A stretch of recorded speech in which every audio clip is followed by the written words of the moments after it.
하나님의 말씀과 은혜를 나누겠습니다. 먼저 다윗의 고백을 다시 한번 읽음으로 말씀을 나누겠습니다. 나의 힘이신 여호와여, 내가 주를 사랑하나이다.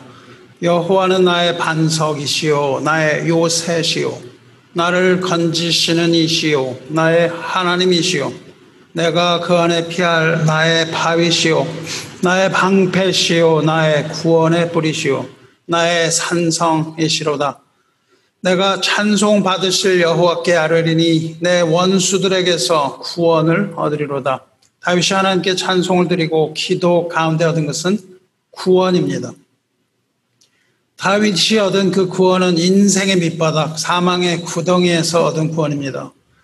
사망의 줄이 나를 얽고 불의의 창수가 나를 두렵게 하였으며 수월의 줄이 나를 두르고 사망의 올무가 내게 이르렀도다. 죽음이 다윗의 발목을 얽매여서 그 음침하고 깊은 곳으로 잡아당기며 뜻밖의 재난과 홍수가 갑자기 들이닥쳐서 다윗을 두렵고 떨리게 했을 때 지옥의 문이 열리고 사망의 덫이 임했던 그 고통의 시절을 떠올리면서 극심한 환난 가운데에 빠졌을 때에 하나님 앞에 나와서 부르짖어 기도하던 때를 회상하며 이 고백을 찬송의 형태로 만들어서 하나님께 드리고 있습니다. 다윗이 부르짖어서 하나님을 찾을 때에 하나님께서 그 성전에서 다윗의 부르짖음에 귀를 기울이시고 부르짖는 그 목소리를 들으셨습니다.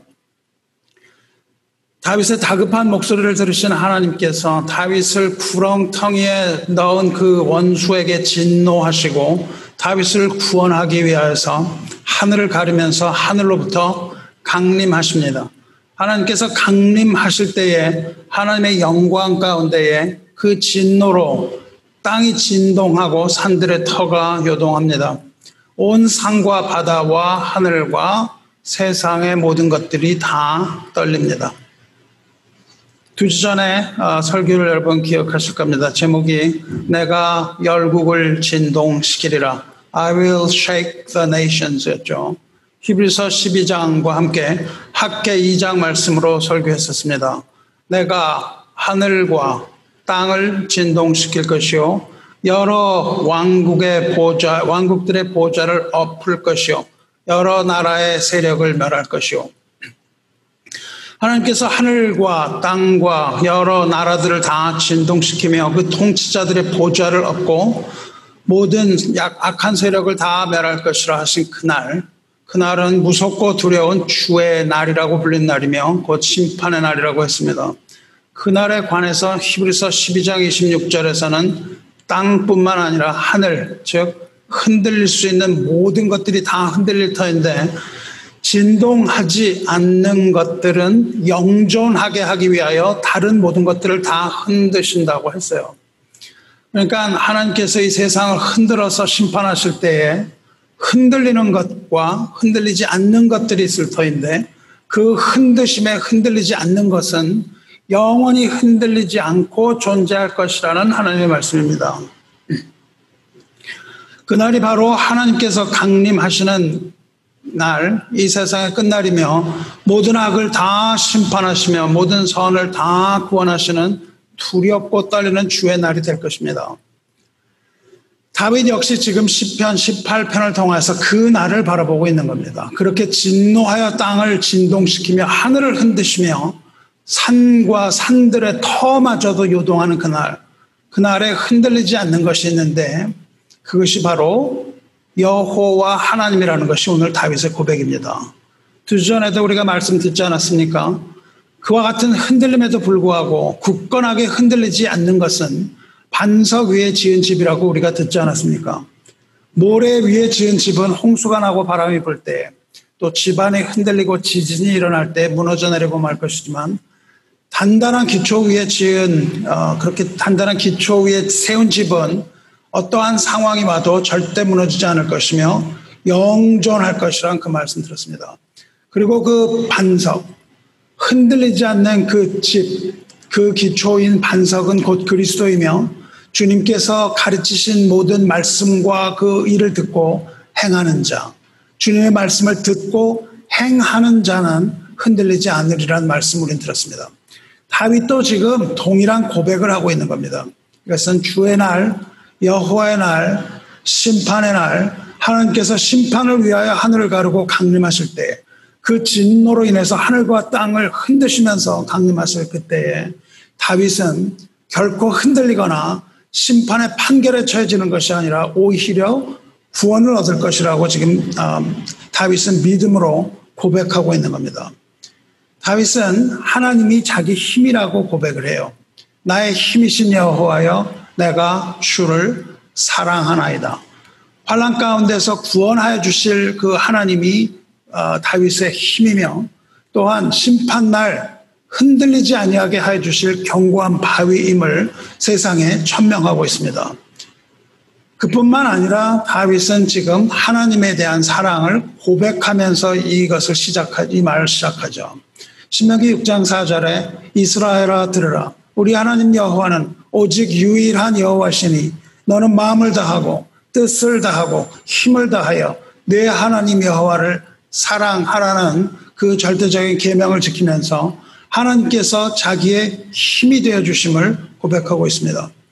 하나님을 사랑한다고 다윗이 고백을 하고 있는데, 하나님을 사랑하는 자는 과연 누구입니까? 누가 하나님을 사랑하냐 그 말입니다. 하나님을 사랑하는 자가 누구인가는 사도 바울이 로마서 8장에서 정확하게 기술하고 있습니다. 로마서 8장 28절에 우리가 알거니와 하나님을 사랑하는 자, 곧 그의 뜻대로 부르심을 입은 자들에게는 모든 것이 합력하여 선을 이루느니라, 그렇게 말하죠. 하나님을 사랑하는 자가 누구입니까? 하나님을 사랑하는 자는 곧 하나님의 뜻대로 부르심을 입은 자들이에요. 우리 뜻대로 우리가 하나님을 사랑할 수 있는 것이 아니고, 오직 하나님의 부르심을 받은 자, 하나님의 뜻대로 부르심을 입은 자가 하나님을 사랑하는 자이며, 하나님을 사랑하는 자에게는 모든 것이 합력하여 선을 이루는 것이 하나님의 뜻이며 하나님의 섭리입니다. 그러니까 합력하여 모든 선을 이루게 하기 위하여 하나님께서는 우리를 부르시고 하늘로부터 우리의 사랑을 부어주셔서 우리들로 하여금 하나님 사랑하게 하신다는 거죠. 이렇게 하나님의 부르심을 받은 자들을 우리는 교회라고 부릅니다. 여러분, 제가 얘기했지만 교회의 원어, 에클라시아의 언어적인 의미가 부르심을 받은 자라는 뜻이기 때문에 그렇습니다. 교회는 그러므로 곧 하나님을 사랑하는 자들의 모임이며 하나님의 뜻대로 부르심을 받은 자들의 모임이고, 교회는 모든 것이 합력하여 선을 이루게 하시는 하나님에 대하여 증거하고 그 하나님에 대한 신앙을 고백하는 공동체예요. 교회가 곧 하나님의 사랑이며 교회는 곧 하나님을 사랑하는 곳입니다. 다윗은 하나님을 사랑한다고 말하면서 하나님에 대하여 그렇게 2절에서 고백하죠. 여호와는 나의 반석이시오 나의 요새시오 나를 건지시는 이시오 나의 하나님이시오 내가 그 안에 피할 나의 바위시오 나의 방패시오 나의 구원의 뿌리시오 나의 산성이시로다. 하나님은 결코 흔들리지 않는 거대한 반석입니다.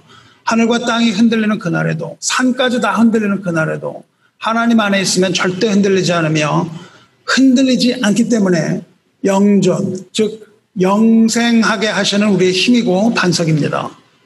하나님은 또 요새입니다.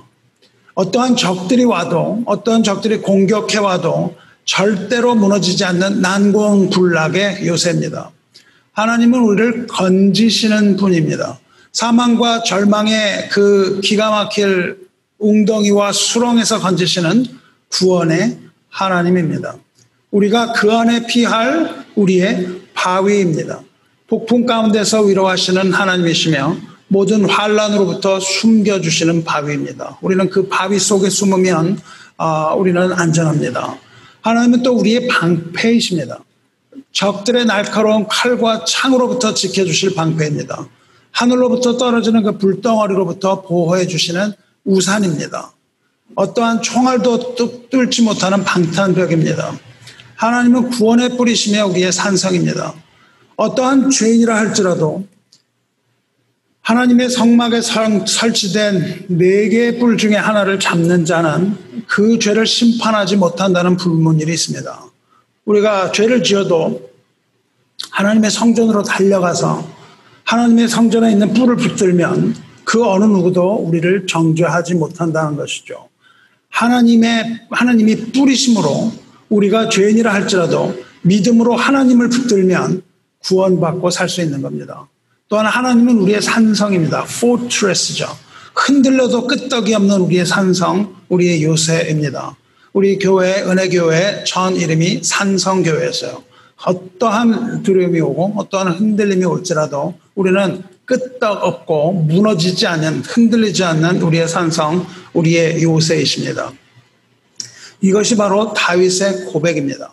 하나님을 반석으로 여기는 것, 그 반석 위에 서기를 원하던 다윗, 하나님을 요새로 여기며 그 요새 안에서 나가지 않기를 바랬던 다윗, 하나님을 구원자로 믿던 자, 하나님을 바위로 여기던 자, 하나님을 그렇게 찬송했던 자가 바로 다윗 왕입니다. 이렇게 시편 18편을 시작하고 다윗은 결론적으로 46절에 가서 하나님을 이렇게 칭송합니다. 여호와는 생존하시니 나의 반석을 찬송하며 내 구원의 하나님을 높일지로다. 다윗은 하나님을 반석으로 여겨서 반석이 되었던 자입니다. 그리고 그 반석을 찬송하였던 자예요. 반석이라는 것은 커다란 바위를 말합니다. 하나님을 반석으로 여겨서 그 위에 집을 지은 자, 그 사람이 바로 하나님이 사랑하시던 다윗이고 하나님을 사랑하던 다윗입니다. 반석, 사랑, 우리는 여기서 이 두 단어를 꺼내는 겁니다. 반석과 사랑, 이 두 단어로 지금 다윗의 이 고백을 형용할 수 있습니다. 사랑과 반석이에요. 이처럼 살아계신 하나님을 구원의 주님으로 믿고 하나님을 사랑하던 그 믿음, 그 믿음이 바로 다윗의 신앙이었는데 성경에 보면 이와 동일한 사람이 하나 더 있습니다. 그가 바로 예수 그리스도의 제자 베드로입니다. 베드로는 예수를 자신의 구원자로 믿고 살아계신 하나님의 아들이며 자기의 주님으로 믿었을 뿐만 아니라 그 사랑을 고백한 예수님의 제자입니다. 기독교의 신앙은 예수께서 약속된 바로 그 메시아라는 사실을 믿는 믿음이고 그분을 통해서 하나님 앞에 나가며 하나님을 사랑하는 것, 그것이 바로 우리 신앙의 본질입니다. 그리고 그것은 오늘 본문에서 살필 수 있는 베드로의 고백에서 시작됩니다. 오늘 읽은 마태복음 내용을 우리가 살펴보겠습니다. 그때는 예수님과 제자들이 가이사랴 빌립보라는 곳에 머물 때 일입니다. 가이사랴 빌립보가 한 지명의 이름이에요. 가이사랴 빌립보는 갈릴리 호수 북쪽에 위치한 동입니다. 저 북쪽이에요. 이 지방의 원래 이름은 파니아스라는 곳인데 파니아라는 말은 로마의 사냥신이었던 판의 이름을 따라서 지은 지방의 이름이에요. 그러니까 로마의 사냥신, 로마의 신의 이름을 따서 지었던 파니아스라는 이름이었죠. 이 지역이 로마에 의해서 정복을 당하는데 그것이 바로 기원전 20년 전의 일입니다. 당시에 로마의 황제는 아우구스투스였는데 아우구스투스는 유대를 다스리던 왕 헤롯에게 이 지역을 선물로 하사합니다. 그러니까 유대인들을 유아 정책을 펴면서 이 지역을 헤롯에게 선사해요. 그러니까 그 지역을 받은 헤롯이 그 보상으로 그 지역에 로마 신전을 지어서 황제에게 헌납을 합니다. 헤롯이 죽은 후에는 그 아들 빌립에게 이 지역을 주어서 통치하게 했고 그 빌립의 이름을 따라서 그 후에 황제 티베리우스가 이 지역의 이름을 가이사라 빌립보라고 불러요. 영어로는 Caesarius Philippi라고 하는데 그것은 황제를 뜻하는 시저와 헤롯의 아들이었던 빌립의 이름을 합성한 이름이에요. 그러니까 황제와 유대인의 왕이었던 그 헤롯의 아들 빌립, 이 둘이 야합을 하게 되는 그러한 모습을 우리는 거기서 볼 수 있는 거죠. 황제와 유대의 통치자 이들이 야합하면서 그곳에 합성돼요. 이러한 역사가 말해주듯이 이 지역은 어떤 곳이겠습니까? 이 지역은 온갖 신들이 존재하는 그런 곳이었어요. 가이사라 빌립보라는 것은 그 이름이 말해줍니다. 거기에는 바알 숭배가 있었고 가나안의 우상 숭배가 이루어졌었고 로마의 많은 신들을 모시는 산당으로 가득한 곳이었습니다. 아주 화려한 곳이죠. 뉴욕과 같은 곳이겠죠. 라스베가스와 같이 그렇게 멋져 보이는 곳이죠. 그리고 무엇보다도 그곳은 로마의 황제를 신으로 섬기던 곳입니다. 이렇게 우상과 신들이 아주 넘쳐드는 장소에 예수님과 제자들이 가는 거예요. 그 시점에서 그 우상으로 둘러싸인 그곳에서 예수님께서 제자들에게 느닷없이 질문을 던지시는 겁니다. 사람들이 인자를 누구라 하느냐 이렇게 물어보세요. 나를 누구라 하느냐 그렇게 안 물어보시고 인자를 누구라 하느냐 그렇게 물어보세요. 인자, Son of Man은 사람의 아들이라는 뜻으로 예수께서 스스로를 겸손하게 부르실 때거나 아니면 예수님의 인생에 관하여 말할 때 이럴 때 스스로 부르셨던 이름이에요. 근데 이것은 좀 이상한 일이에요. 유대교 랍비의 전통에 따르면 랍비들은 먼저 질문하는 법이 없어요. 이렇게 선생님이 제자에게 질문을 안 합니다. 그리고 제자들이 스승에게 먼저 질문하면 스승이 거기에 대답을 하는 거예요. 그러니까 제자들은 스승에게 질문을 하고 스승은 제자들에게 이렇게 대답을 하는 건데 여기서는 반대로 예수님께서 먼저 질문을 던지세요. 그리고 제자들로 하여금 답을 하게 하십니다. 그러니까 이 질문으로부터 예수님께서 어떤 답을 끌어내고 계시는 것을 알 수 있어요. 제자들이 그것이 궁금해서 질문한 게 아니라 예수님이 그 답을 이제 받아내기 위하여 질문하십니다. 이 방법은 오늘날 우리도 학생 가르칠 때 어떠한 중요한 것을 강조하기 위해서 사용할 수 있는 좋은 방법이죠. 질문을 하고 그 질문에 대해서 생각하게 해주고 정답을 이끌어내면 그 학생들의 마음에 그것이 각인되고 오래 기억되기 때문에 이러한 방법을 사용합니다. 그래서 교수들이 질문하는 것은 몰라서 질문하는 게 아니죠. 굉장히 중요한 질문이죠. 그러니까 공부 잘하는 학생은 어떻습니까? 선생님이 질문하면 바로 받아 적어야죠. 무슨 말입니까? 시험에 나온다는 뜻이에요. 그러니까 선생님이 질문하면 아주 중요한 겁니다. 예수님의 질문, 이 질문에 대해서 제자들이 대답합니다. 가로되 더러는 세례 요한, 더러는 엘리야, 어떤 이는 에레미야나 선지자 중에 하나라 하나이다. 사람들이 그렇게 얘기한다는 거죠. 그러니까 제자들이 파악한 그 여론조사에 따르면 사람들이 세례 요한이나 엘리야나 혹은 에레미야 혹은 선지자 중 하나라 이렇게 얘기합니다. 이 중에서 세례 요한은 사람들 뇌리 아주 강하게 인식된 그런 사람이었어요. 예수님 이전에 먼저 이 세상에 왔습니다. 그래서 하늘나라가 가까웠으니 회개하고 천국을 믿으라 이렇게 부르짖다가 참수형을 당해서 목 베어서 죽었죠. 그렇기 때문에 아주 강한 인상을 가지고 있었는데 어떤 소문이 돌았냐 하면 그는 죽었지만 다시 살아난다 이런 소문이 돌았어요. 죽었지만 다시 살아나서 그 세상을 무섭게 심판할 것이다. 그런 루머가 돌았어요. 그렇게 생각하는 사람이 있었습니다. 그러니까 이 사람들이 예수님을 볼 때 세례 요한이다. 그렇게 얘기한 건 뭡니까? 죽었던 세례 요한이 살아난 사람이 예수다. 그렇게 믿었던 거예요, 이 사람들은. 또 어떤 사람들은 예수님이 엘리야라고 생각했어요. 엘리야는 죽지 않고 불병거를 타고 하늘로 올라간 사람이죠. 엘리야는 구원의 시대에 올 메시아의 사자라고 알려져 있는 사람이에요. 말라기를 보면 엘리야가 다시 세상에 올 것이라고 예언됩니다. 보라, 여호와의 크고 두려운 날이 이르기 이전에 내가 선지 엘리야를 너에게 보내리리. 그러니까 말라기 예언대로 다시 온 선지자 엘리야가 곧 예수라 그렇게 말하는 사람들이 있었죠. 그리고 어떤 사람들은 엘리야나 혹은 다른 선지자라고 여기는 사람도 있었어요. 그러니까 세례 요한, 엘리야, 에레미야 이런 선지자들인데 이 세 사람들에게는 공통점이 있습니다. 이들의 공통점은 모두가 세상 마지막 날에 올 예언자들이요 선지자라는 거예요. 그것이 첫 번째 공통점입니다. 그리고 이 세 사람은 모두가 메시아가 올 거라는 그 믿음 위에 메시아의 길을 예비하는 자라고 알려진 자들이에요. 세례 요한은 예수님의 길을 메시아의 길을 예비하고, 예레미야도 다시 와서 메시아의 길을 예비하고, 이렇게 메시아의 길을 예비하는 자들이라고 알려졌어요.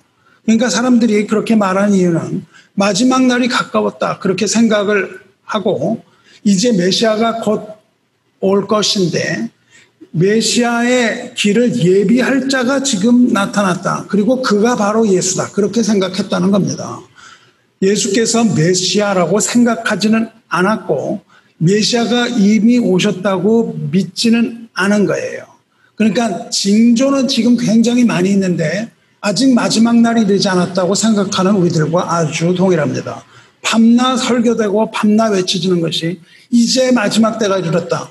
이렇게 이야기하지만 누구도 예수께서 이제 곧 진짜 오셨다는 것을 믿는 사람이 없는 것과 동일합니다. 우리는 밤낮 예수께서 오실 것이라고만 얘기하고 실제 그것을 믿지 못한 거죠. 이처럼 사람들은 예수님에 대해서 알지 못하고 있었습니다. 그렇다면 그 사람들은 그렇게 알지 못했는데 예수님과 함께 다니던 제자들은 예수님을 어떻게 생각하고 있었겠습니까? 이제 예수님께서 제자들에게 다시 물으세요. 그래서 그러면 너희는 나를 누구라 생각하느냐? 너희는 누구라 하느냐? 그렇게 말씀하세요. 조금 전에 물으신 것과 좀 다릅니다. 사람들은 인자를 누구라 하느냐? 사람들은 인자를 누구라 하느냐? 읽을 때 그렇게 읽으셔야 돼요. 사람들은 인자를 누구라 하느냐? 너희는 나를 누구라 하느냐? 이렇게 물어보시는 거예요. 그 주체가 거기에 있는 거예요. 근데 사람들은 인자를, 너희는 나를 그렇게 물어보시는 거예요. 제자들의 생각을 물으시는데 인자가 아니라 나를 누구라고 생각하느냐 그렇게 물으시는 거예요. 그렇게 물으시니까 이 제자들을 대표해서 베드로가 대답하죠. 이 가르치는 교수 입장에서 보면 이 베드로 같은 학생이 참 좋은 학생이죠. 그리고 용기가 있는 학생이죠. 이게 뭐 틀릴 수도 있는 건데 손을 들고 이야기를 하죠. 틀린 답을 말할 수도 있겠지만 베드로는 그 선생님 질문에 성실하게 답변합니다. 시몬 베드로가 대답하여 가라되 주는 그리스도요 그리스도시요 살아계신 하나님의 아들이시니이다. 이것이 바로 베드로의 위대한 신앙 고백이며 예수님께서 예수님을 알아보았던 그 귀신들에게 귀신들이 예수님을 알아봤을 때 이것을 세상에 얘기하지 말라고 하신 겁니다. 왜냐하면 이 고백은 귀신들로부터 받아내는 고백이 아니라 예수 그리스도의 제자로부터 받아내야 되는 고백이기 때문에 예수님께서는 계속 그것을 이야기하지 못하게 하셨어요. 그리고 이 제자들이 따라다니면서 이 결정적인 시기, 그 우상이 가득한 그곳에서 베드로에게 질문하여 수석 제자였던 베드로가 입을 열어서 그것을 고백하게 하는 거예요. 여러분 성경을 읽으실 때 이 부분에서 아주 클라이맥스입니다. 신학 성경에서는 여기가 클라이맥스예요. 왜냐하면 그 베드로가 그 고백을 하는 장면이기 때문에 그렇습니다. 이것이 베드로의 위대한 고백입니다. 여기서 베드로는 먼저 주는 그리스도라고 고백을 해요. 그리고 살아계신 하나님의 아들이라고 고백합니다. 이 고백은 예수님의 본질을 선명하게 드러내고 있습니다. 이것이 바로 믿는 자들이 입을 열어서 고백해야만 하는 그런 고백입니다. 그리스도는 유대인들이 기다려오던 메시아이며 기름 부은 왕이라는 뜻이에요. 다시 말해서 이 고백은 예수께서 그리스도이시며 우리의 왕이시며 우리의 주님이 되신다는 뜻입니다. 그것을 가이사라 빌립보에서 고백하게 하세요. 가이사라 빌립보에는 누가 주냐 하면 황제가 주예요. 황제 아니고는 주라고 부를 수가 없었어요. 황제가 아닌 자를 주라 부르면 즉결 심판되어 사형에 처해지는 겁니다. 근데 예수님께서 질문하시죠. 질문을 딱 하시는데 누가 주라고 지금 얘기하는 거예요. 주권이 예수께 있다는 것을 지금 고백하는 겁니다. 나의 주는 로마의 황제가 아니라 가이사가 아니라 나의 주님은 예수님입니다. 이것을 지금 고백하는 거예요. 죽으려고 지금 발버둥을 치는 겁니다. 그리고는 또 하나님의 아들이라고 고백합니다. 하나님의 아들이라 하면 우리를 하나님의 나라로 인도하는 권세를 가지셨다는 뜻인데 로마의 황제를 하나님의 아들이라고 불렀던 겁니다. 거기서 로마의 황제를 하나님이라고 부른 거예요. 그러니까 베드로는 세상을 완전히 뒤집어 엎는 고백을 하고 있는 겁니다. 어디서? 그 중심에서. 우상 숭배가 있었던 그 중심에서 그 체계를 완전하게 무너뜨리는 아주 강력한 그런 선포를 하고 있는 거예요. 주안에 사랑하는 성도 여러분, 만일 여러분 주님께서 여러분에게 이렇게 질문하신다면 여러분 어떻게 대답할 겁니까? 이 세상을 살아가는 동안에 주라고 불러야 되는 사람이 따로 있고 또한 하나님의 아들이라고 불러야만 하는 그러한 강압적인 상태가 있는데 여러분은 그것을 모두 그 위험을 무릅쓰면서 과연 주는 그리스도요 살아계신 하나님의 아들이라 이렇게 여러분 고백할 수 있습니까? 여러분에게 있어서 예수는 누구입니까? 구세주입니까? 여러분을 구원하신 여러분의 구세주입니까? 하나님의 나라에 들어갈 수 있는 권세를 주는 하나님의 아들입니까? 또 여러분에게 있어서 예수님은 여러분의 삶의 주인입니까? 예수는 그리스도시요 하나님의 아들입니까? 아니면 선지자나 좋은 선생님입니까? 여러분을 천국으로 가게 할 메시아의 길을 예비하는 그런 예비자입니까? 여러분 이것을 잘 판단하고 예수님의 본질이 어떤 것인지 여러분 알아야 될 겁니다. 예수는 그리스도시요 하나님의 아들이라고 하는 이 베드로의 고백을 들으신 예수님께서 베드로를 칭찬하고 축복하세요. 이때 베드로를 부르신 이름이 그때 베드로라고 부르신 겁니다. 그것이 베드로였고 베드로의 본이름 사도가 되기 전에 평범한 한 사람으로서 이름은 시몬이었어요. 시몬아 내가 복이 있도다 이렇게 말씀하십니다. 베드로야 내가 복이 있도다 그렇게 안 하시고요. 시몬아 내가 복이 있도다. 그리고 내가 그것을 깨닫게 된 것은 너의 지식이나 학식이 아니라 하늘에 계신 하나님이라 그렇게 말씀하시죠. 성도 여러분 하나님 나라의 비밀은 절대로 우리 학식이나 지식이나 노력이나 그 어떤 것으로도 알 수 있는 어떤 것이 아닙니다. 만일 그렇다면 공부를 많이 한 학자들이 하나님에 대해서 가장 많이 알아야 되는 것이죠. 한글 성경을 가장 잘 읽을 사람은 국어학자고 영어 성경을 가장 잘 읽을 자는 영문학자고 히브리 성서를 가장 잘 읽는 사람들은 유대인일 거고 신약 성경 가장 잘 읽을 사람은 그리스 사람일 텐데 이 중에 하나님 믿는 사람이 거의 없다는 겁니다. 하지만 하나님의 하늘 나라에 대해서 아는 사람들은 그러한 사람들이 아니라 학자들이 아니라 하나님의 사람들입니다. 비록 가난하고 헐벗은 사람이라 할지라도 믿음으로 그리스도 안에서 하나님에 대하여 자세하게 알 수 있습니다. 한글을 하나도 읽지 못하는 그러한 촌부가 하나님에 대하여 가장 정확하게 설명하는 것도 많이 있습니다. 이렇게 무식했던 어부였던 베드로가 주는 그리스도시며 살아계신 하나님의 아들이라고 고백했던 것은 베드로의 학식이 높아서도 아니요 하나님의 영이 하늘에 계신 아버지의 영이 그에게 임해서 깨닫게 하셨기 때문이에요. 여러분에게도 하나님의 영이 임하게 되길 바랍니다. 하나님의 영이 임해야 하나님의 말씀을 아는 거예요. 성령이 충만한 가운데 하나님의 말씀을 아는 겁니다. 하나님의 영이 임해서 하나님에 대해서 그리고 그리스도에 대해서 죄에 대하여 의에 대하여 심판에 대하여 여러분을 눈을 밝혀서 밝히 알게 해주시기를 주님의 이름으로 축원합니다. 예수께서는 이렇게 믿음으로 고백하는 시몬에게 새로운 이름을 지어주시는데 그 새로운 이름 시몬의 새 이름이 바로 베드로입니다. 베드로는 그리스어로 페트라인데 페트라라는 말은 돌이라는 뜻이에요. 혹은 그 반석입니다. 이제부터 너를 시몬이라고 부르지 않고 너를 반석이라고 부르겠다. 그렇게 말씀하시는 거예요. 예수께서 또 말씀하시죠. 너는 베드로라. 너는 돌이라. 그렇게 말씀하시죠. 너는 반석이라. 내가 이 반석 위에 내 교회를 세우리니 음부의 관사가 이기지 못하리라. 말씀하시죠. 시몬을 베드로라고 부르신 것은 그의 사도권을 인정하신 겁니다. 이제 너는 반석이라고 말씀하세요. 즉 그 반석을 기초로 하여 그 위에 교회를 세우겠다고 말씀하시는 거예요. 이 고백이 있은 후에 하나님의 교회가 세워집니다. 이 교회가 없으면 하나님의 교회가 세워질 수가 없는 거예요. 여기서 세운다는 것은 집을 짓는다는 뜻입니다. 흔들리지 않는 그 집, 교회를 세우는 거예요. 그러니까 하나님이 세상을 진동하실 때 흔들리지 않는 것은 그 반석 위에 세운 집, 하나님의 예수님의 말씀을 듣고 행하는 자, 그것은 바로 교회인 거죠. 그러므로 교회는 예수님의 말씀을 듣고 행하는 자들이에요. 그것이 바로 반석 위에 세운 교회예요. 흔들 자가 없다는 겁니다. 반석은 집을 올려놓은 단단한 기초를 말하는 거죠. 예수께서는 이 반석이라고 말씀하셔요. 바로 이 반석, 예수님을 그리스도요 살아계신 하나님의 아들이라고 고백하는 그 고백, 그것을 반석이라고 말씀하시는 거예요. 그 믿음이 반석입니다.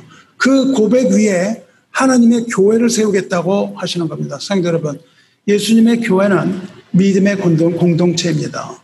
예수가 그리스도다, 그리고 하나님의 아들이다 라고 믿는 그 한 믿음의 공동체예요. 예수를 메시아로 믿는 믿음의 공동체, 예수님을 구원자로 믿는 믿음의 공동체, 예수님을 주님으로 따르고 그 계명에 순종하여 따르는 믿음의 공동체가 교회예요. 예수께서는 이 믿음 위에 교회를 세우셨습니다. 그러므로 교회는 이 믿음의 기초를 둔 믿음의 공동체예요. 이런 고백을 하는 여러분이 모인 곳이 바로 교회입니다. 이 믿음이 있어야 교회예요. 여기 이 교회는, 우리 교회는 하나님의 부르심을 받은 사람들이 동일한 믿음 가운데 모이는 곳입니다. 그것이 바로 우리 은혜 장로교회예요. 만일 우리에게 이러한 믿음이 없다면 우리는 교회가 아니라 한낱 세상의 단체에 불과한 겁니다. 교회가 교회일 수 있는 것은 예수 그리스도를 반석으로 하고 예수 그리스도를 중심으로 하는 확고한 믿음 때문이에요. 교회를 지탱하는 힘, 교회를 지탱하는 반석은 바로 베드로, 반석이신 베드로의 주님, 우리 주 예수 그리스도이십니다. 우리가 그 위에 굳게 설 수 있는, 우리가 거기에 굳게 설 수 있는 그 반석은 우리 주 예수 그리스도입니다. 이러한 믿음의 반석 위에 굳게 선 교회는 음부의 권세가 이기지 못한다고 그랬어요.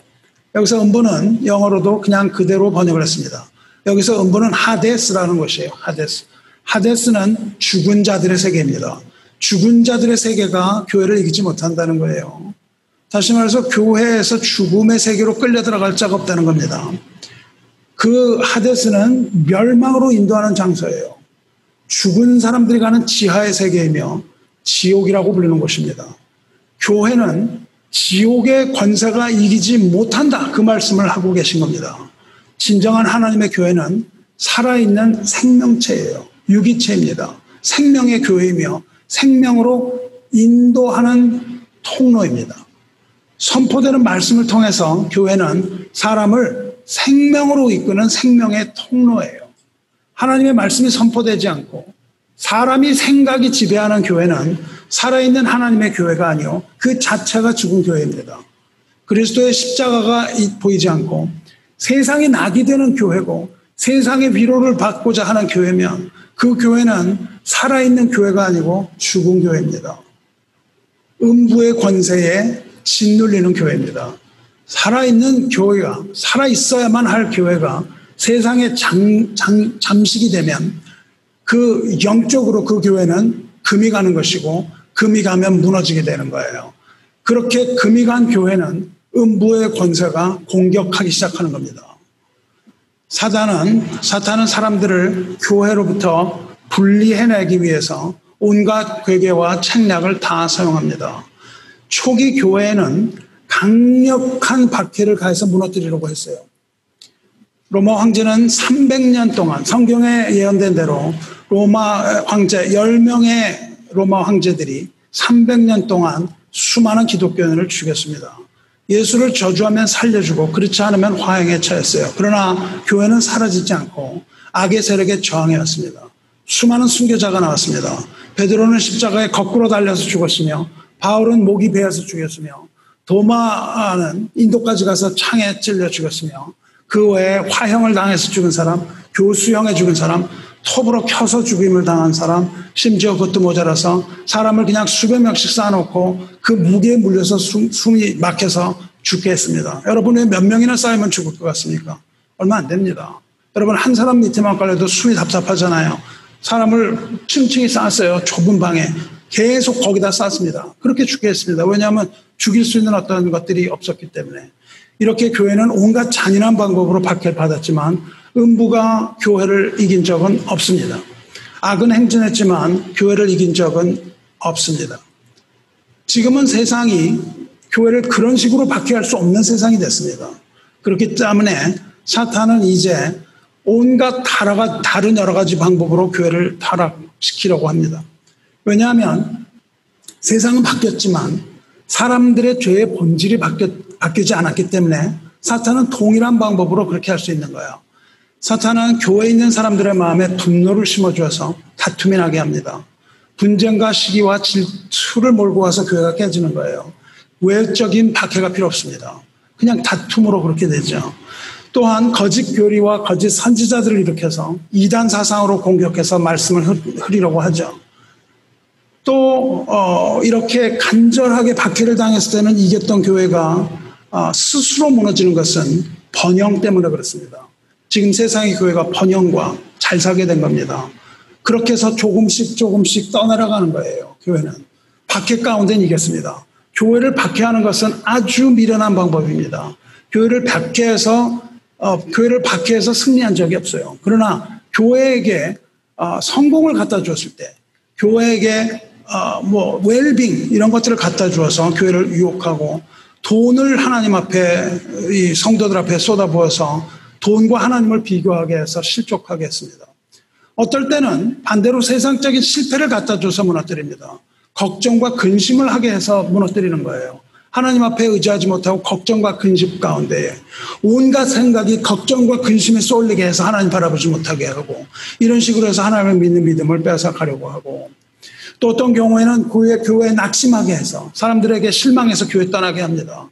목회자를 무너뜨리고 교회 질서 자체를 붕괴시키는 거예요. 또 사탄이 집중 포화를 퍼붓는 곳은 신학교입니다. 신학교가 붕괴되면 교회를 붕괴시키는 것은 아주 쉽기 때문에 그래요. 실제로 많은 신학교들이 영적인 전쟁을 하지만 그 영적 전쟁은 전면적입니다. 전면적이고 아주 결코 쉬운 전쟁이 아니에요. 수많은 사람들이 신학교에 가서 실족하고 나와서 수많은 사람을 지옥으로 이끄는 거죠. 현대 교회의 가장 큰 적 중에 하나는 나태함과 방종입니다. 특히 신앙생활이 오래되면 자기도 모르게 빠지기 쉬운 것, 하나님으로부터 점점 멀어지는 것, 이것이 나태, 게으름, 방종입니다. 코로나19를 통해서 사탄은 사람들로 하여금 교회로부터 멀어지게 하는데 이 바이러스 팬데믹 시대에는 두려움을 가져다 주죠. 그러나 우리는 두렵지 않다고 애써서 얘기하죠. 뭐가 두렵습니까? 두렵지 않습니다. 얘기해요. 두려우면서도 두렵지 않다고 자꾸 얘기하죠. 그 두려움뿐이 아니고 이것을 통해서 가져다 준 것은 나태함입니다. 여러분 게으르게 만드는 거예요. 그냥 누워있게 만드는 거예요. 그리고 가져오는 것은 타성입니다. 이것들로 하나님의 백성들을 미혹하고 공격합니다. 모일 수 없게 만드는 것은 우리 마음 깊은 곳을 들여다보면 나태함이에요. 타성이에요. 하고 싶지가 않은 겁니다. 그런데 좋은 핑계가 생기는 것이죠. 이것을 우리는 매너리즘이라고 불러요. 우리말로 타성이라고 부릅니다. 이것이 계속되면 여러분 타성에 젖는 거예요. 신앙생활에 있어서 타성이야말로 사탄이 우리에게 주는 독약입니다. 미지근한 신앙이에요. 변화하지 않고 안주하려는 거예요. 편안한 곳에 들어가는 겁니다. 편안한 comfortable couch, 그냥 소파에 그냥 앉아있는 거예요. 하나님에 대한 열정이 없이 그냥 뜨뜻미지근한 신앙이 되는 거예요. 그러다가 주일이 되면 교회에 가는 거죠. 습관적으로 가는 거죠. 이런 것을 우리는 타성이라고 부릅니다. 여러분, 팬데믹 가운데 여러분의 신앙이 타성에 젖는 것을 경계해야 됩니다. 우리가 애찬도 하지 못하고 교제도 하지 못하는 가운데 우리는 점점 누워있는 신앙을 가지게 되는 거고 타성을 가지게 되는 거예요. 이렇게 미지근한 신앙에 대해서 우리는 책망을 받는 겁니다. 우리 신앙이 미지근해지면 사탄은 걱정할 게 하나도 없는 겁니다. 가만히 있으면 되는 거예요. 사탄은 가만히 있으면서 자기의 이익을 다 챙길 수가 있는 겁니다. 여러분에게 아침마다 일어날 때마다 새로운 하나님의 은혜가 있는지 생각해 보시기 바라요. 나의 힘이 되신 여호와여, 내가 주님을 사랑하나이다. 이렇게 매일 아침 고백할 수 있는 마음이 없다면 여러분은 이미 영적인 매너리즘, 영적인 나태함, 영적인 타성에 빠지고 만 겁니다. 아무 생각이 없잖아요. 하루 종일 무엇을 생각하나요? 나의 삶 가운데의 걱정과 근심과 여러 가지 염려로 마음이 둔해진다고 예수님이 말씀하셨어요. 마지막 날에 대하여 그렇게 말씀하셨어요. 세상에 대한 염려로 너희 마음이 무뎌질 것을 조심하라고 말씀하셨습니다. 사탄은 여러 가지 개척으로 교회를 무너뜨리게 하고 있습니다. 우리 교회도 다 무너졌던 교회예요. 사탄의 집중 포화와 공격을 받아서 다 무너진 교회입니다. 우리는 많은 것을 잃었습니다. 그러나 아직 남아있는 게 있는 겁니다. 아직 남아있는 것. 교회가 무너진다 할지라도 남아있는 것이 있는데 그것은 바로 반석이에요. 반석 위에 올린 교회는 절대 무너지질 않는 거예요. 터는 남아있는 겁니다. 여러분과 제가 터예요. 그 터인 반석 위에 있는 교회예요. 반석이신 그리스도께서 그 교회에 남아있는 한, 교회에 그리스도께서 계시는 이상 그 교회는 음부의 권세가 이기지 못하는 교회라는 겁니다. 비록 넘어지고 쓰러질 수는 있어요. 우리가 전쟁에서 질 수는 있습니다. 승패는 병가지상사예요. 우리는 언제나 영적인 전쟁을 하는데 질 수 있습니다. 그러나 그 진 것을 극복하고 이기기 위해서는 우리가 전쟁에 졌다는 것을 인정해야만 해요.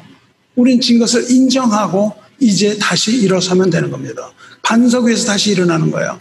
비록 넘어지고 쓰러진다 할지라도 다시 일어나는 겁니다. 사망의 권세를 잡은 그 마귀가 아무리 공격한다 할지라도 그 힘은 미미한 거예요. 바위를 무너뜨리지 못해요. 하나님의 교회를 이기지 못하는 겁니다. 음부의 권세가 이길 수 있는 교회는 사람이 사람의 뜻으로 세운 교회예요. 우리의 생각이 있는 교회는 음부의 권세를 이기지 못합니다.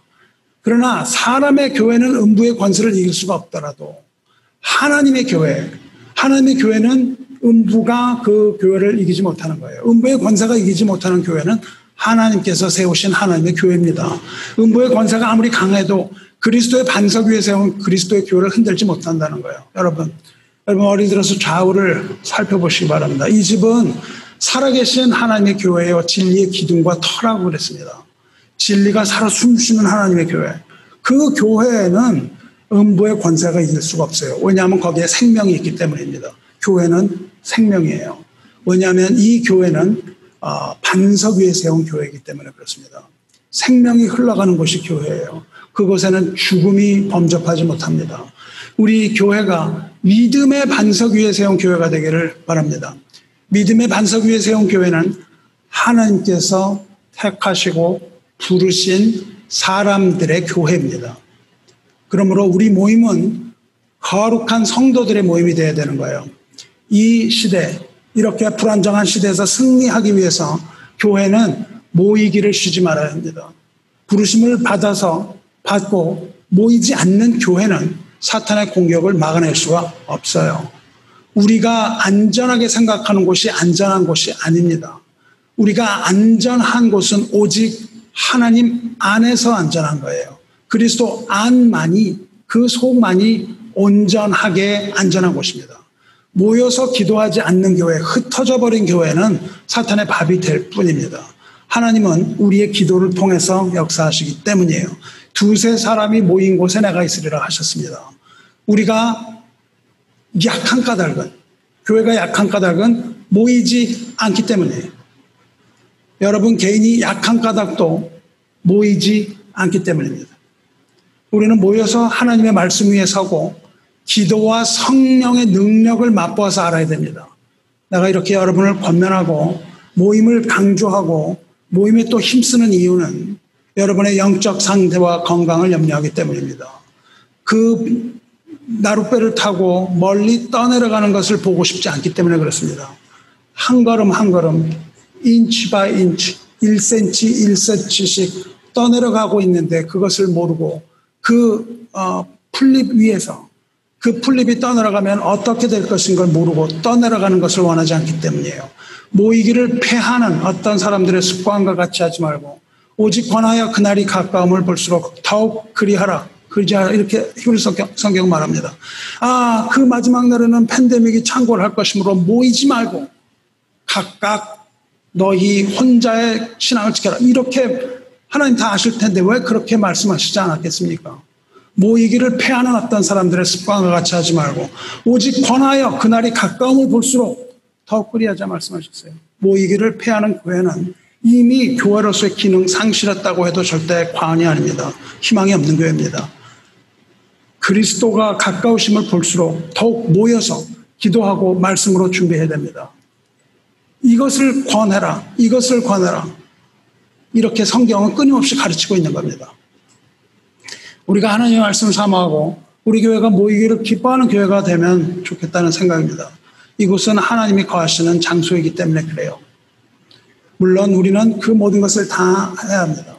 준수해야 합니다. 그러나 우리는 모이기를 게을리해서는 안 되는 겁니다. 본문으로 돌아갑니다. 오늘 본문에 나오는 음부의 권세라고 말할 때 권세라고 번역된 단어는 그 권세라고 번역을 했는데요. 원뜻은 문이라는 뜻이에요. 음부의 문이 이기지 못할 거다 그렇게 얘기해요. 근데 문이라고 얘기하지 않고 문들이라고 번역하는 것이 옳아요. 음부의 문들이 이기지 못하리라. 하나의 문이 아니고 문들 그거죠. 그리고 이긴다는 말은 승리, 빅토리를 말하는데 그 승리는 아주 오랜 전투 끝에, 오랜 투쟁 끝에 승리한다는 뜻이에요. 그냥 갑자기 승리하는 게 아니라. 그러니까 원어의 의미대로 하면 지옥의 문들이 어떻게 하지 못한다는 뜻이에요. 교회를 지옥의 문들이 어떻게 하지 못하는 거예요. 여러분, 교회는 문들이 있는 겁니다. 교회는 지옥의 문도 있고 천국의 문도 있는 거예요. 지옥의 문도 있고 천국의 문도 연결이 되어 있습니다. 그 지옥 문과 천국의 문에는 그것을 여는 열쇠가 있는데 그 열쇠를 가지신 분이 바로 그리스도라고 하는 거예요. 예수님에 대한 이사야서의 예언의 기록을 보면 이렇게 말했죠. 내가 또한 다윗집의 열쇠를 그의 어깨에 두리니 그가 열면 닫을 자가 없겠고 닫으면 열 자가 없으리라 그랬습니다. 예수님께서 지옥의 문을 여시면 그것을 닫을 자가 없습니다. 지옥의 문을 여셨는데 거기 안 들어가겠다고 할 수가 없는 거예요. 예수께서 천국의 문을 여시면 또한 그것을 닫을 자가 없습니다. 지옥문과 천국문의 열쇠를 가지신 분이 바로 살아계신 하나님의 아들 그리스도 예수이신 거죠. 그것을 고백하는 거예요. 그 문을 열 자가 없다는 겁니다. 그 말씀하고 계시는 거죠. 주님께서 사도 요한에게도 계시로 말씀하셨어요. 요한계시록 1장 18절에 내가 곧 산자라 내가 전에 죽었었노라 볼지어다 이제 세세토록 살아있어 사망과 음부의 열쇠를 가졌노니 그래요. 사망과 음부의 열쇠를 가졌노니 그러므로 내 본 것과 이제 있는 일과 장차 되를 기록하라 그렇게 말씀하시죠. 예수님은 천국과 지옥의 열쇠를 가지고 계신 분입니다. 예수님께서 그 문을 여시면 닫을 자가 없고 주님께서 닫으시면 열 자가 없습니다. 믿음의 반석이신 베드로에게 예수님께서 천국과 지옥의 열쇠를 주겠다고 하신 거예요. 그것은 하나님의 교회에게 천국과 지옥 문의 열쇠를 주셨다는 말입니다. 그리고 말씀하셨죠. 내가 천국 열쇠를 내게 주리니 내가 땅에서 무엇이든지 매면 하늘에서도 매일 것이요. 내가 땅에서 무엇이든지 풀면 하늘에서도 풀리리라 말씀하세요. 이 교회는 하나님의 교회는 하늘의 교회가 있기 이전에 이 땅의 교회예요. 이 땅에 있는 이 교회는 천국의 열쇠를 가지고 이 땅에서 무엇을 매거나 무엇을 푸는 교회입니다. 우리가 푸는 것이 우리가 여기서 하는 것이 하늘나라에서 그대로 이루어진다는 거예요. 교회는 천국문과 지옥문의 열쇠를 쥐고 있는 겁니다. 우리가 지옥문을 열면 사람들을 지옥문으로 들어보내는 것이고 우리가 천국문을 열면 수많은 사람을 천국으로 인도할 수 있게 되는 거예요. 여기서 문은 복수형 문들이라고 그랬잖아요. 그것처럼 열쇠도 복수형인 열쇠들입니다. 그러니까 하나의 열쇠가 아니라 두 개의 열쇠가 될 수 있는 거예요. 이 열쇠들이 믿음의 공동체에게 주어졌습니다. 이 열쇠는 그리스도께서 우리에게 맡기신 열쇠들이에요. 그것들은 멸망의 문으로 인도할 수도 있는 열쇠고 구원의 문으로 인도할 수도 있는 열쇠들입니다. 믿음의 반석 위에 세워진 이 땅에 있는 우리 교회는 구원의 문과 멸망의 문으로 인도하게 될 하나님의 뜻을 구현하는 하나님의 교회로 세워지게 되기를 주님의 이름으로 축원합니다. 이 교회는 반석 위에 세우신 것이고 그 반석은 우리 마음에 있는 거예요. 우리 마음의 중심, 그 믿음의 반석 위에 하나님께서 교회를 세우신 겁니다. 주님께서는 반석 위에 교회를 세우시기 전에 베드로의 고백을 듣고 교회를 세우세요. 그런데 예수님께서는 베드로에게 다시 한 번의 고백을 받아내십니다.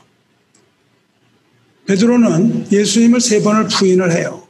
그리고 사도권을 잃어버립니다. 베드로라는 이름을 잃어버려요. 그런데 예수님께서 다시 한번 고백을 받아내시고 그 사도권을 회복시켜 주세요. 교회를 치는 그 사도권을 회복시켜 주고 베드로라고 부르세요. 주님께서 베드로에게 다시 받아내신 그 고백은 사랑에 관한 고백입니다. 내가 나를 사랑하느냐? 내가 주님을 사랑하는 줄 주께서 아시나이다. 내 양을 먹이라. 내가 나를 사랑하느냐? 그러하여다. 내가 주님을 사랑하는 줄 주님께서 아시나이다. 내 양을 치라. 내가 나를 사랑하느냐? 베드로가 근심하여 이르되 주님 모든 것을 아시오매 내가 주님을 사랑하는 줄을 주님께서 아시나이다. 내 양을 먹이라. 3번의 고백을 다시 받아냈습니다. 저는 사랑하는 성도 여러분 마음에 하나님을 사랑하는 마음이 있습니까? 여러분은 하나님을 사랑합니까? 하나님이 아닌 다른 걸 사랑하고 있습니까? 여러분이 하나님을 사랑하는 마음이 있다면 그것이 바로 믿음이라고 부르는 겁니다. 믿음의 마음이에요. 그렇다면 그렇게 마음 깊은 곳으로부터 내가 주님을 사랑하나이다 이렇게 고백할 수 있다면 여러분은 여러분의 마음 가운데 성령이 거하시는 것을 알아야 되는 거예요. 성령이 거하심으로 그런 대답을 할 수 있는 겁니다. 여러분은 성령으로 거룩하게 된 하나님의 백성이에요. 성령이 아니고는 예수를 주라 시인할 수 없다고 말씀하셨기 때문에 그럽니다. 진정한 하나님의 교회는 음부의 권세와 끊임없는 전투를 하는 교회입니다. 이 교회는 이 땅에서 매고 풀고 하는 것을 끊임없이 하는 거예요. 천국의 문의 열쇠와 지옥의 문의 열쇠를 들고 계속해서 전전긍긍하며 그 많은 사람들을 천국의 문으로 들어가게 하기 위하여 온갖 용을 쓰는 곳이 바로 교회예요. 여러분 마음 가운데 그런 간절함이 있냐는 거예요. 그 간절함이 있습니까? 여러분이 그 열쇠 2개를 들고 있는데 여러분 우리 저기 우리 교회를 향하여서 열린 그 음부의 넓은 문들이 보이지 않습니까? 음부의 문은 대단히 넓은 문이라고 말했어요. 누구나 다 거기로 들어가는 거예요. 지옥의 문으로는 너무나 많은 사람들이 들어가는 겁니다. 근데 여러분 여기 우리 교회를 향해서 열린 그 하나님 나라에 들어가는 문, 잘 보이지도 않는 그 좁은 문도 여러분 보이지 않습니까?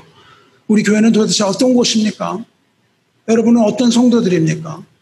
팬데믹과 상황이 주는 이 두려움과 타성, 습관 이런 것 때문에 모이기를 패하고 그 천국의 문을 들고 있으면서도 그것을 감추고 지옥의 문 열려있는 그 지옥의 문으로 사람들을 가게 하는 그런 모이기를 패하는 어떤 사람들의 습관과 같이 되어가고 있는 그런 교회는 아닙니까?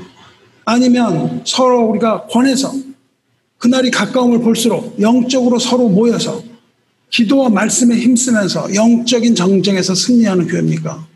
여러분은 영적으로 일어서서 상황을 이기고 승리할 겁니까?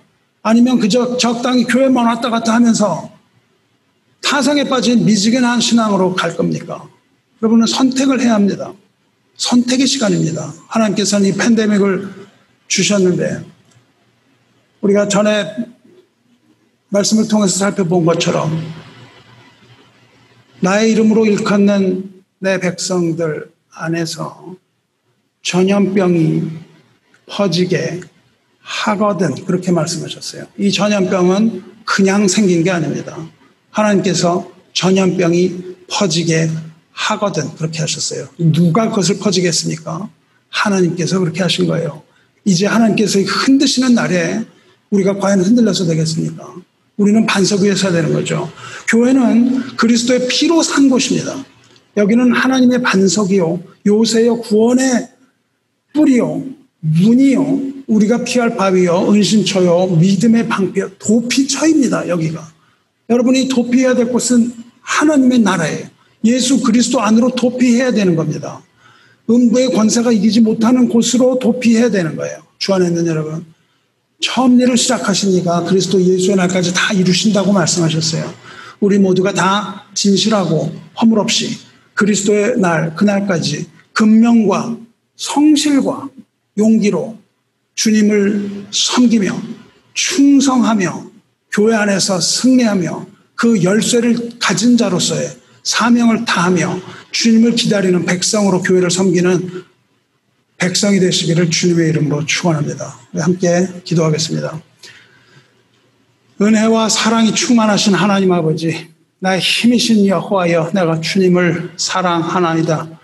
여호와는 나의 반석이시오 나의 요새시오 나를 건지시는 이시오 나의 하나님이시오 내가 그 안에 피할 바위시오 나의 방패시오 나의 구원의 뿌리시오 나의 산성이시니이다.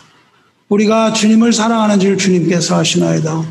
그리스도의 보혈로 사서 반석 위에 세우신 이 교회를 기억하시며 연약하고 어리석고 무익한 주님의 종을 불쌍히 여기시며 구원의 반석 위에 놓으신 주님의 영혼들이 성령의 임재 가운데 예수 그리스도의 이름을 통하여 하나님 아버지 앞에 나와 싸우니 주님 앞에서 구원의 노래를 부르며 생명의 기쁨을 찬양하는 교회 되게 하여 주시옵소서. 이 땅에 살아가는 동안 우리가 모든 영적인 전투 가운데 있을 때 우리에게 열라고 주신 천국문을 열게 하시고 또한 우리로 닫으라고 하는 그 지옥문을 닫기 원하나이다.